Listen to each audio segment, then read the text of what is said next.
আমরা পক্ষ থাকলে তো আমরা গাড়ি চালাইতে পারতাম, আমরা পক্ষ নাই তো না। আদালত তো যেহেতু সরকার আমাদের পক্ষ নিয়ে রায় করছে, আপিল করছে, এই পর্যন্ত আমরা তো কেউ নির্দিষ্টভাবে বলে নাই যে আপনারা সামাজিকভাবে গাড়ি চালান, দেখেন আদালতের কি রায়, হাইকোর্টে কি রায় আসে, তারপরে আমরা একটা যে সিদ্ধান্ত দিমু। হ্যাঁ, এই পর্যন্ত তো এই কথাটা কেউ বলে নাই। কিন্তু আমরা যদি বলতে, তাহলে আমরা তো জানি যে মানুষের দুর্ভোগ হইতেছে, কষ্ট হইতেছে, আমরা তো চাই না যে মানুষের কষ্ট হোক, কিন্তু আমরা তো পেটে দিয়ে রাস্তায় নামছি। আজ পর্যন্ত আজকে বলে নাই, আজকে তো গতকালকে কিন্তু সিদ্ধান্ত দেওয়ার কথা ছিল, কিন্তু আজ পর্যন্ত কেউ সিদ্ধান্ত দেয় নাই। এমন কথা বলে নাই যে আপনারা গাড়ি চালান, ভিতরে গাড়ি চালান, আপনারা মেন রাস্তায় আইসেন না। পরবর্তীতে আমরা এটা একটা ফায়সালা করতেছি। পুরা ঢাকা শহর আন্দোলন কইরা মানে অচল করে কোনো গাড়ি ঘোড়া চলতে দেব না। পারমিশন দিয়েছে, রায় দিয়েছে, রায় তুলে লাগবে। আর পুলিশ প্রশাসন করছে যে আমাকে সময় দিয়েছে, এগুলো সময় পুলিশ প্রশাসন মানি না। কোর্টে থেকে আমাদের রায় দিতে হবে। রায় দিলে আমরা এই দাবি মানে নিলে আমরা চলে যাবো, আর তাছাড়া আমরা এই দাবি অবস্থায় থাকবো। সারা হয়েছে কারণ উনি আমাদের দেশের সম্পদ। ফৌজগারের গাড়ি, নৌবাহিনী, সেনাবাহিনী, অ্যাম্বুলেন্স আমরা যা পাই ওগুলো আমি ছেড়ে দিই, কিন্তু বাস, হুন্ডা এগুলো আমরা আটকাতে চেষ্টা করি।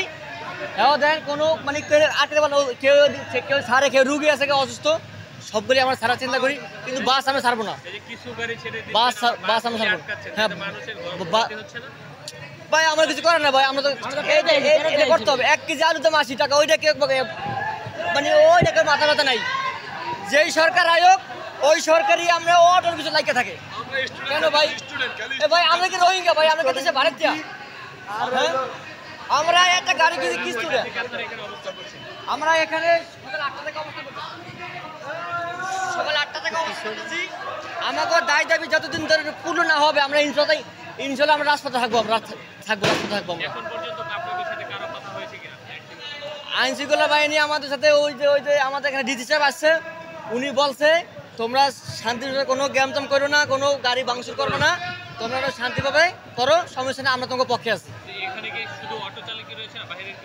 না না না না, এখানে কোনো বাইরের কোনো লোক নেই, এখানে বাইরের কোনো লোক নেই।